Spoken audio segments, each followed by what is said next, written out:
a nosotros. En algún momento podremos tener la oportunidad de compartirles un poquito más cómo el Señor ha transformado nuestro corazón, nuestra mente en estos meses aquí en Monterrey. Tanto el mío como el de mi esposa ha sido buen tiempo y estamos agradecidos con Dios por sus vidas, por su testimonio, por el poder compartir tiempo con ustedes, con Josué, con cada uno de ustedes, hermanos. Y bueno, en esta tarde la predicación está basada en Efesios capítulo 2, del 11 al 22. Efesios capítulo 2, del 11 al 22. Así que les voy a pedir que me acompañen a esta cita.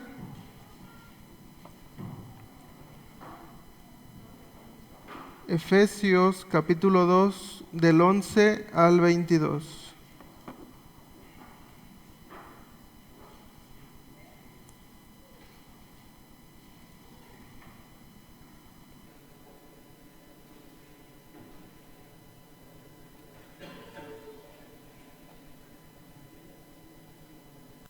Voy a leer los últimos versos del 19 al 22 y oramos para comenzar. La palabra de Dios dice: así pues, ustedes ya no son extraños ni extranjeros, sino que son conciudadanos de los santos y son de la familia de Dios. Están edificados sobre el fundamento de los apóstoles y profetas, siendo Cristo Jesús mismo la piedra angular, en quien todo el edificio bien ajustado va creciendo para ser un templo santo en el Señor. En Cristo también ustedes son juntamente edificados para morada de Dios en el Espíritu. Vamos a orar. Señor, gracias por este tiempo, gracias, Señor, por tu palabra, gracias porque sabemos que a través de tu palabra tú obras en nuestra mente y nuestro corazón. Abre nuestros ojos, nuestro entendimiento y, Señor, también ayúdame a ser fiel en tu palabra. Te lo pedimos en el nombre de Cristo Jesús. Amén. El muro de Berlín fue una barrera de hormigón muy grande de 155 kilómetros que rodeó y dividió la ciudad de Berlín desde el año 1961 hasta el año 1989. Su propósito principal fue frenar la migración masiva de ciudadanos del sector oriental hacia el oeste y se convirtió en el símbolo máximo de la Guerra Fría y la división de Europa. Se dice que más de 300 torres de vigilancia estaban llenos de guardias armados con rifles las 24 horas del día. Había cables, trampas, alarmas silenciosas, y los guardias fronterizos tenían la instrucción de disparar a cualquier persona que intentara cruzar, incluido mujeres y niños. Pero mucho antes de que este muro o esta barrera existiera, existía otro muro. Imagínense un muro, una pared de piedra que dividía a judíos y gentiles. Los judíos provenientes del linaje escogido por Dios y los gentiles, todas las otras naciones, donde entramos todos nosotros también. Este muro, que sí existía, se llamaba Al-Soreg y se encontraba en el templo y evitaba que los gentiles entraran al santuario. Incluso este muro tenía algunas inscripciones en griego y en latín que advertían que cualquier persona que entrara, que no fuera judío, podía ser condenado a muerte. Y a diferencia del muro de Berlín, que dividía una nación por cuestiones culturales y políticas, el Soreg ilustraba no solamente una división entre judíos y gentiles, sino que ilustraba también una incapacidad de que los gentiles tuvieran acceso a la presencia de Dios. Y se tienen registros de que personas lograron evadir la seguridad del muro de Berlín. Lograron encontrarse con sus familias que estaban del otro lado o regresar a sus casas, pero en el caso del Soreg, cuando un gentil cruzara físicamente sin que nadie se diera cuenta, esa persona aún seguía siendo incapaz de ser parte del pueblo de Dios, incapaz de tener acceso a la presencia de Dios. Y en este pasaje, en estos pasajes, El apóstol Pablo se va a dirigir a los gentiles de la iglesia de Éfeso, recordándoles su condición pasada y apartada de Dios, y los invita a recordar y valorar las riquezas de la gracia de Dios, las riquezas de su evangelio, dadas a través de la obra de Cristo Jesús en la cruz. Y así como el muro de Berlín cayó en una sola noche, en 1989, había otro muro que debía ser derribado y que solamente Cristo pudo hacerlo.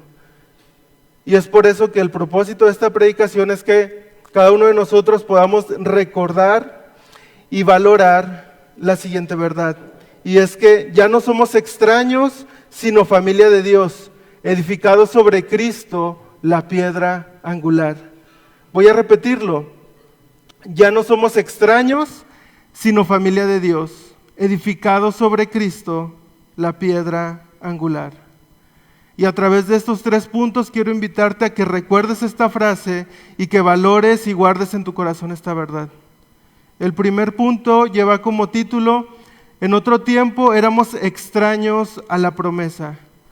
En otro tiempo éramos extraños a la promesa. Y estoy basándome en los versos del 11 al 13, que dice lo siguiente: por tanto, recuerden que en otro tiempo, ustedes los gentiles en la carne, que son llamados sin circuncisión, por la tal llamada circuncisión, hecha en la carne por manos humanas, recuerden que en ese tiempo ustedes estaban separados de Cristo, excluidos de la ciudadanía de Israel, extraños a los pactos de la promesa, sin tener esperanza y sin Dios en el mundo. Pero ahora en Cristo Jesús, ustedes que en otro tiempo estaban lejos, han sido acercados por la sangre de Cristo. En esta primera porción, en estos primeros versículos, el apóstol Pablo está dirigiéndose a esos gentiles de la iglesia de Éfeso, como ya lo he dicho, llevándolos a recordar su antigua condición, su condición pasada, su condición sin Cristo. Y antes de explicar en qué consistía esa condición, el apóstol Pablo se dirige a ellos como los llamados de la incircuncisión. Y este era un término despectivo, era un término que utilizaban los creyentes judíos para referirse a los gentiles. Les llamaban incircuncisos y era un término despectivo. Pero el apóstol Pablo no quiere humillarlos, no quiere hablarles de esa forma, sino lo que el apóstol Pablo está haciendo es que va a mostrarles su condición pasada y los va a llamar como los judíos los llamaban, para que ellos puedan valorar su condición y puedan valorar su nueva condición en Cristo Jesús. El apóstol Pablo les va a decir que son separados de Cristo y excluidos de la ciudadanía de Israel. En otro tiempo, los gentiles éramos separados de Cristo y excluidos de la ciudadanía de Israel. Y este otro término, ciudadanía, era un término que la iglesia conocía muy bien. Y es que la iglesia de Éfeso, o más bien la ciudad de Éfeso, debido a su puerto, debido a su riqueza, debido a su posición geográfica, era un lugar, un centro de comercio, un lugar donde muchas personas de muchas nacionalidades, de muchas culturas, vivían ahí o pasaban por ahí por cierto tiempo. Me recuerda un poco a Monterrey. Desde que llegamos hace unos meses, hemos conocido gente de muchos lugares, de muchos países, de muchos lugares del país. De hecho, aquí en la iglesia estamos muchos que no somos de Monterrey, que somos de otros lugares de México, pero también de otros países. Pero bueno, en Éfeso, esta parte de la multiculturalidad o de la multinacionalidad estaba ocasionando que para ellos fuera muy importante la distinción entre ciudadanos y residentes. Un ciudadano de Éfeso tenía protección legal, no podían ser azotados ni ejecutados, además de tener privilegios fiscales y sociales. Mientras que un residente podía vivir y trabajar, pero no tenía ningún tipo de beneficio. Y para pasar de ser residente a ser ciudadano tenías que, primeramente, si habías nacido ahí, eras ciudadano. pero si no, tenías que hacer un servicio militar muy fuerte o tenías que pagar una cantidad muy grande de dinero. Y utilizando este término ciudadanía, el apóstol Pablo les demuestra que antes los gentiles estaban excluidos de la ciudadanía de Israel, que a diferencia de la ciudadanía romana, la ciudadanía de Israel no podían comprarla, aunque fueran muy ricos. La ciudadanía de Israel no podían ganarla, aunque hicieran un servicio militar. Era imposible que la ciudadanía de Dios pudieran adquirirlas los gentiles. El apóstol Pablo también va a decirles que ellos antes eran extraños a los pactos de la promesa.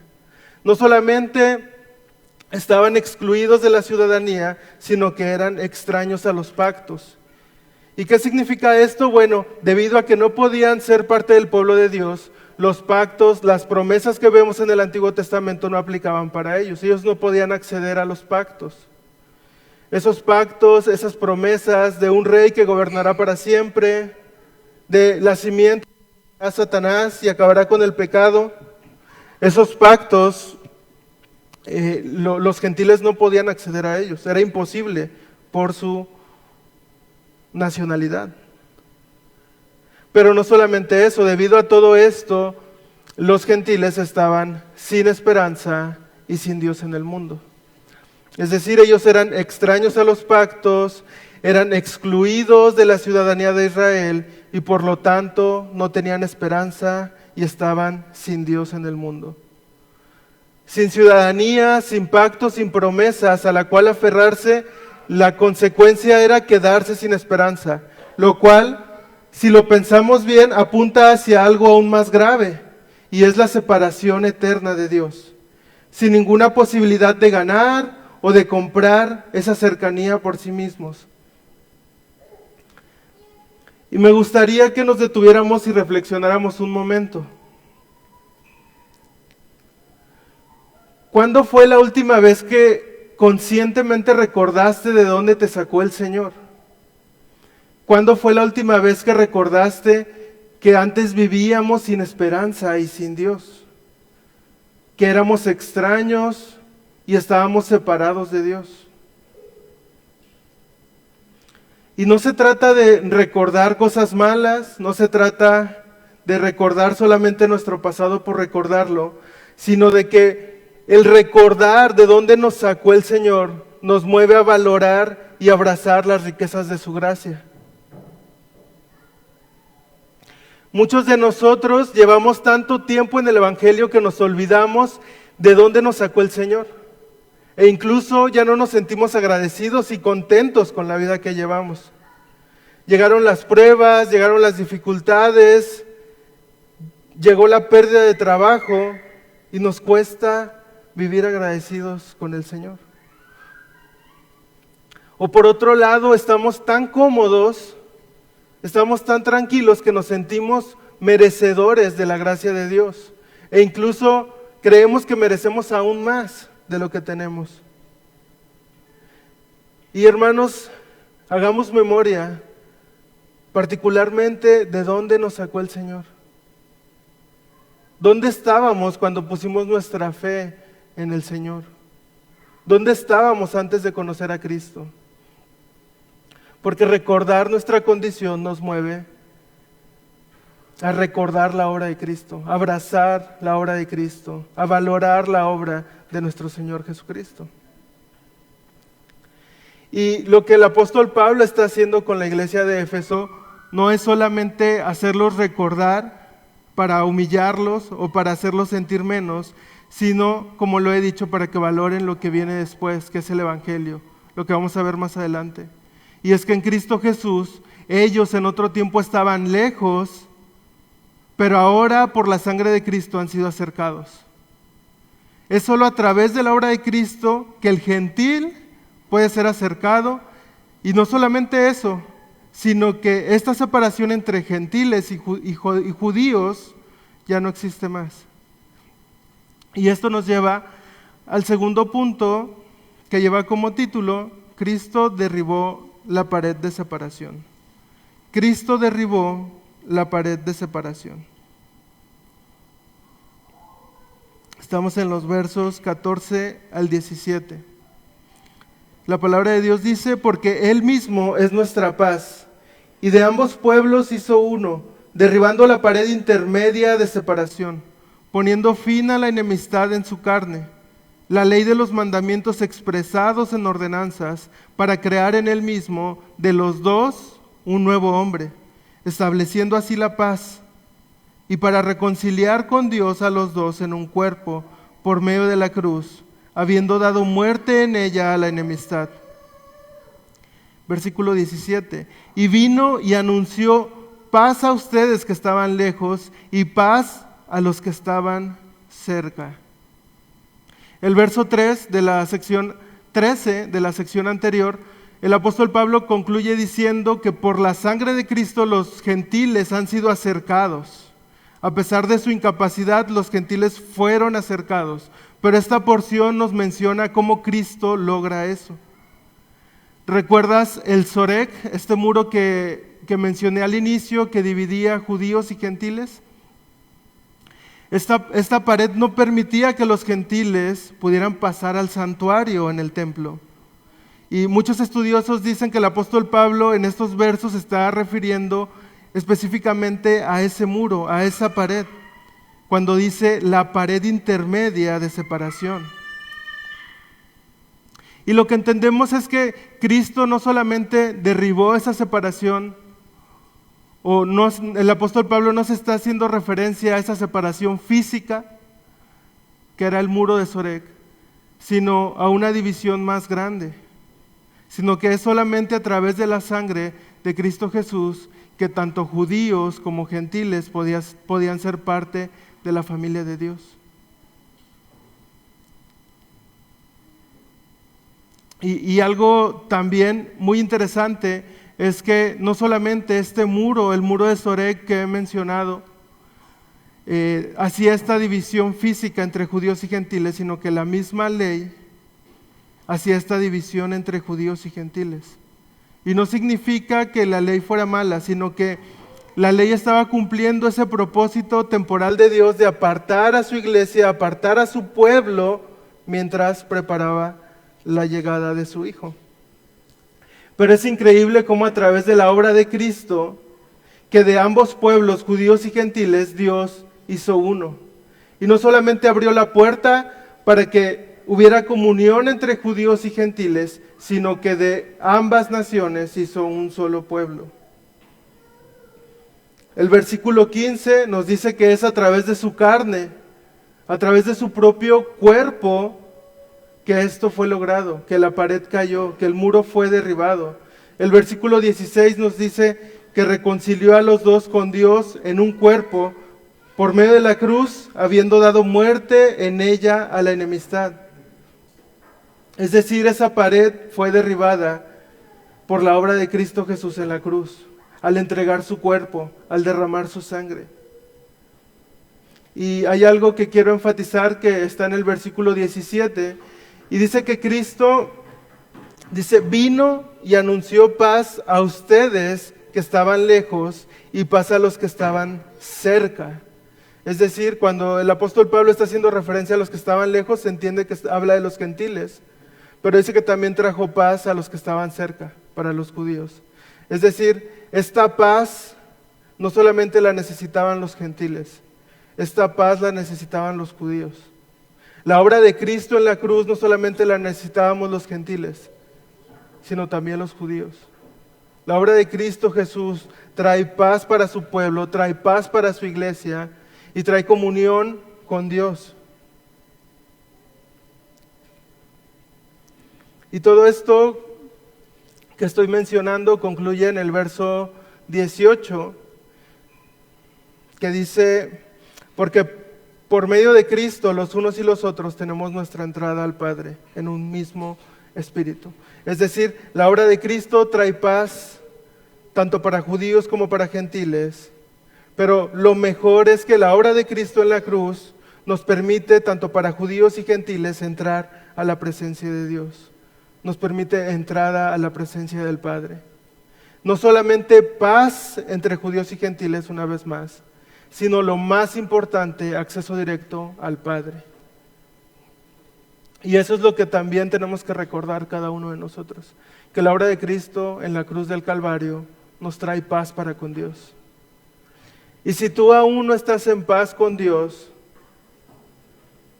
es momento de creer en Jesús.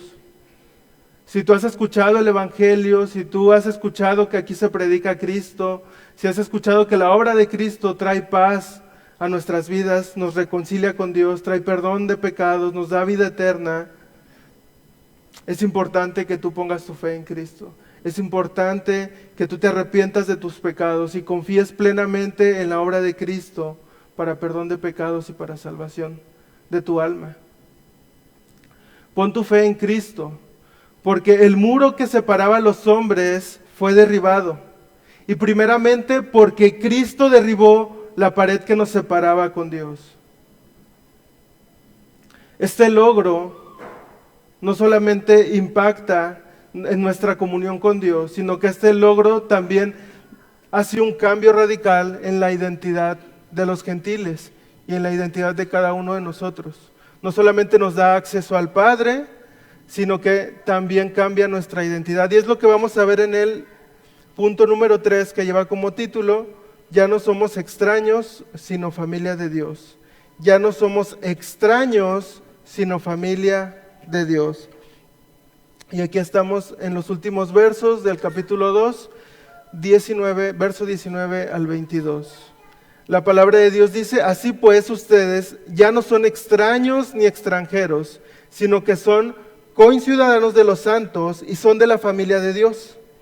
Están edificados sobre el fundamento de los apóstoles y profetas, siendo Cristo Jesús mismo la piedra angular, en quien todo el edificio bien ajustado va creciendo para ser un templo santo en el Señor.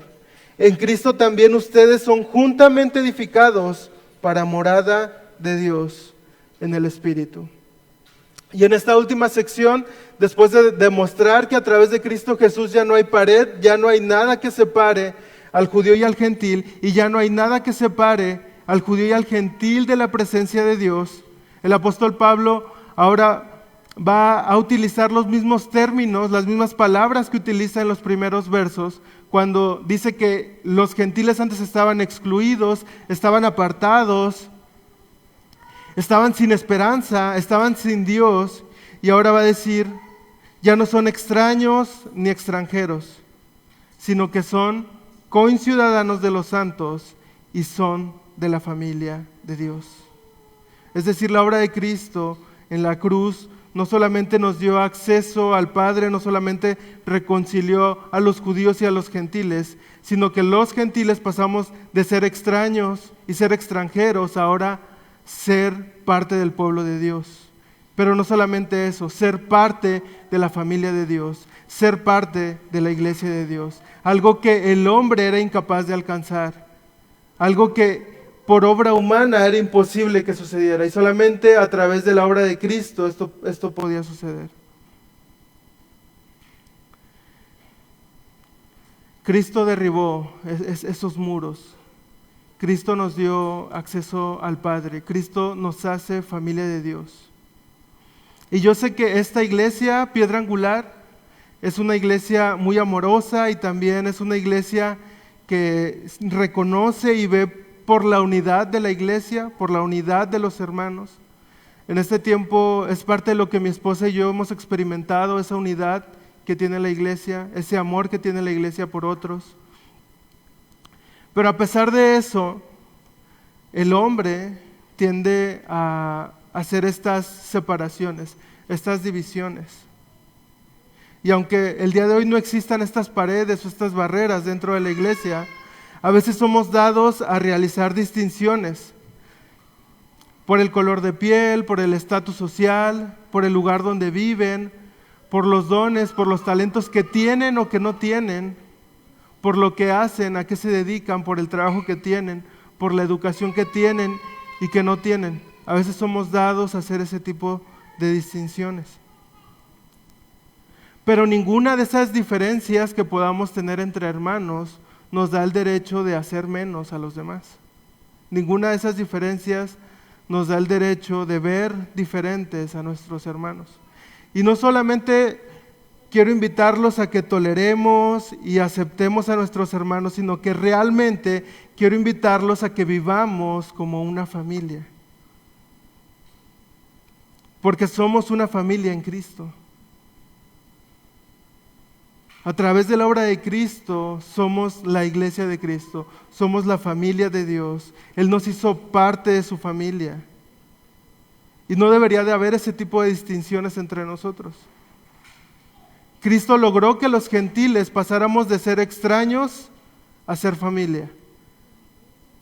Y con esto me gustaría que cada uno de nosotros respondiéramos la siguiente pregunta. ¿Puedes ver a tus hermanos, puedes ver a tu hermano, miembro o parte de la iglesia Piedra Angular, como parte de tu familia? ¿Puedes verlo como parte de tu familia? ¿Puedes amar a los hermanos realmente como amas a tu familia? ¿Puedes trabajar con tu hermano para bendecirlo, para ayudarlo? ¿Puedes apoyar con tus dones y talentos, habilidades, recursos para bendecir la vida de tu hermano, que es parte de tu familia, que es parte de la familia de Dios? Un ejemplo de este amor muy claro lo vemos en la vida de Onésimo y Filemón. Les voy a contar brevemente. Onésimo era un esclavo que huye de la casa de su amo Filemón, presuntamente por haber robado dinero, y viaja hasta Roma para perderse ahí en Roma entre la multitud. Y en Roma, Onésimo conoce al apóstol Pablo. Y al escuchar el evangelio a través del apóstol Pablo, Onésimo se convierte, cree, se arrepiente, cree en el Señor Jesucristo, se arrepiente y se vuelve un ayudante muy valioso para el apóstol Pablo. Y aunque el apóstol Pablo anhela que Onésimo continúe con él, el apóstol Pablo lo envía de vuelta con Filemón, con su amo, al que le había robado. Y lo envía con una carta, que es la carta que el día de hoy tenemos como la carta a Filemón. Y en esta carta el apóstol Pablo le pide a Filemón que perdone a su esclavo, que perdone a Onésimo y que lo reciba, pero que no lo reciba como un esclavo, sino que lo reciba como su hermano amado. Y para asegurar la paz, Pablo lo que hace es promete pagar personalmente la deuda de Onésimo, la deuda económica que Onésimo había causado. El apóstol Pablo le pide, ya no lo recibas como tu esclavo, recíbelo como tu hermano. Y este es el corazón del evangelio. Jesucristo transformó nuestras vidas, Jesucristo transformó nuestro pasado, cambió nuestra identidad como la identidad de Onésimo y pagó por nuestro pecado, pagó nuestra deuda, para que cada uno de nosotros podamos ser parte de la familia de Dios. Ya no somos ese viejo hombre pecador, ahora somos parte y somos miembros de la familia de Dios. A través de la obra de Cristo Jesús somos parte de la familia. Y el ser parte de la familia de Dios ahora nos mueve a nosotros a mostrar ese amor y misericordia que nosotros recibimos en el Señor. A mostrar con nuestros hermanos, con nuestra familia, con la iglesia de Cristo, ese amor tan grande que recibimos de parte de Dios. Ya no somos aquí conocidos, ya no somos jefes, empleados entre nosotros, ya no somos vecinos, maestros, ahora somos hermanos, somos parte de la familia de Dios. Por lo tanto, vivamos como una familia, como una sola unidad y busquemos ser obedientes al Señor. Recordemos una vez más de dónde nos sacó el Señor. Vivamos agradecidos, buscando siempre la unidad como parte del cuerpo de Cristo. Y ya para ir cerrando, en el texto Pablo se detiene después de decir que ahora somos parte de la familia de Dios y nos va a dar una segunda imagen. Y nos dice que estamos edificados sobre el fundamento de los apóstoles y profetas, siendo Cristo Jesús mismo la piedra angular. ¿Y qué significa esto? Bueno, el fundamento de los profetas y los apóstoles se refiere a su palabra, a la enseñanza, a la revelación escrita, que es el fundamento de la iglesia. Pero el apóstol Pablo añade que Cristo Jesús mismo es la piedra angular o la piedra del ángulo. Y estoy seguro que muchos o la mayoría de aquí saben a qué hace referencia la piedra angular. Así se llama esta iglesia, piedra angular. Pero me gustaría recordar rápidamente. En la construcción antigua, antes de levantar cualquier edificio, los constructores colocaban primero una piedra especial, que era la piedra angular. Esta piedra tenía que estar perfectamente encuadrada, porque de ella dependía la alineación de toda la construcción. A partir de esa primer piedra se trazaban las líneas del edificio. Cada hilada de piedra, cada muro, cada ángulo se medían tomando como referencia la piedra del ángulo o la piedra angular. Si la piedra angular estaba mal puesta, por lo tanto, cuando se construyera, la construcción se iba desviando, se iba debilitando y terminaba siendo una construcción inestable. Pero el apóstol Pablo nos dice que el fundamento de la iglesia y la piedra angular de la iglesia es Cristo Jesús. Estamos sobre la mejor piedra. El profeta Isaías había profetizado esto siglos antes. En Isaías 28:16 lo voy a leer. Dice: yo he puesto en Sión como fundamento una piedra, piedra probada, angular, preciosa, de cimiento estable. El que crea no será perturbado. Pablo está diciendo que esa piedra prometida por Dios es Cristo. Y por eso Pablo nos dice que estamos siendo edificados sobre la piedra del ángulo. Porque Jesús es quien dirige la iglesia. Jesús es el cimiento de la iglesia. Es un cimiento firme. Esa piedra preciosa. Y sin Cristo la iglesia no puede ser edificada. Y sin Cristo la iglesia no puede ser construida. Esto significa que nosotros no somos quienes damos el rumbo a la iglesia. Es decir, nosotros, los miembros, los líderes, el pastor no es quien da rumbo a la iglesia, no es quien construye la iglesia, sino es Cristo. Pero estamos seguros que de nuestro lado tenemos la responsabilidad de estar construyendo sobre su palabra y sobre Cristo. Si estamos construyendo sobre su palabra, si estamos construyendo sobre la piedra del ángulo que es Cristo Jesús, estamos seguros. Tenemos un cimiento seguro. Y eso está de nuestro lado. Tenemos que cuidar, tenemos que velar, porque estemos construyendo sobre el cimiento de su palabra, sobre el cimiento de Cristo. Esa debería ser nuestra primera preocupación como iglesia.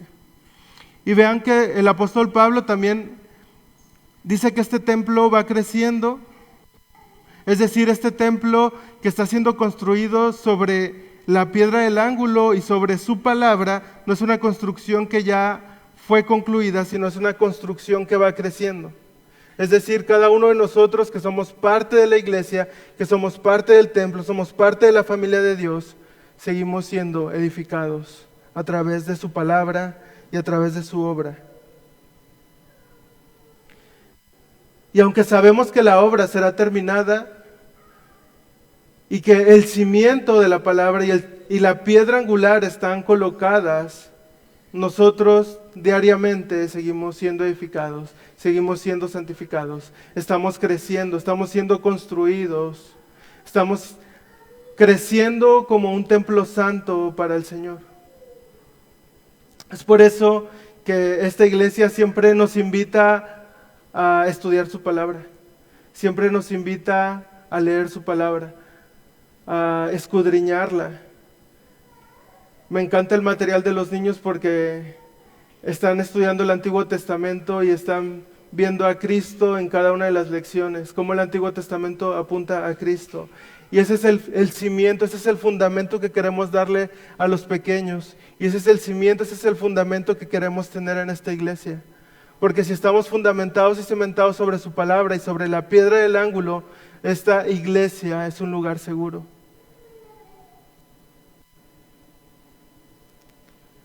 Al inicio les hablé del muro de Berlín, de 155 kilómetros de concreto, con guardias, familias separadas de la noche a la mañana, y hablamos también del Soreg, que dividía a los gentiles de los judíos. Ambos muros cayeron. Uno en 1989, el muro de Berlín, por decisión de hombres, pero el otro, el Soreg, la separación entre los judíos y gentiles y entre el hombre y Dios, solamente se logró a través de la obra de Cristo Jesús. Ningún hombre podía lograrlo. Humanamente nadie podía hacerlo. Solamente a través de la obra de Cristo Jesús es que ese muro fue derribado. Y no solamente nos liberó, así como el muro de Berlín liberó a las personas, sino que nos hizo de dos pueblos, hizo uno, y nos hizo una familia que está cimentada en la obra de Cristo Jesús y que está creciendo y está siendo santificada diariamente. Ya no somos extraños, sino familia de Dios, edificados sobre Cristo, la piedra angular. Vamos a orar, hermanos. Señor, te damos gracias porque a través de tu palabra es que podemos escuchar tu voz. Gracias, Señor, porque sabemos que tú, en tu corazón, Señor, tú formaste esta tu iglesia, Señor. Sabemos que tú tienes el control de cada una de nuestras vidas. Tú nos trajiste a salvación, nos permitiste ese acceso directo a la presencia del Padre.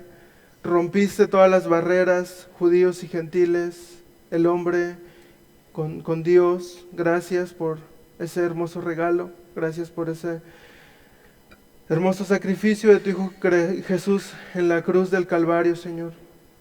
Y te pedimos que tú sigas obrando en esta iglesia, sigas dirigiéndola. Ayúdanos a siempre buscar tu palabra, anhelar tu palabra, y que nuestro cimiento siga siendo tu palabra. Ayúdanos a recordar nuestras vidas pasadas para reconocer de dónde nos sacaste, Señor, y amar tu evangelio. Ayúdanos a predicar tu evangelio a todas las naciones, Señor, a todas las generaciones. Te lo pedimos en el nombre de Cristo Jesús. Amén.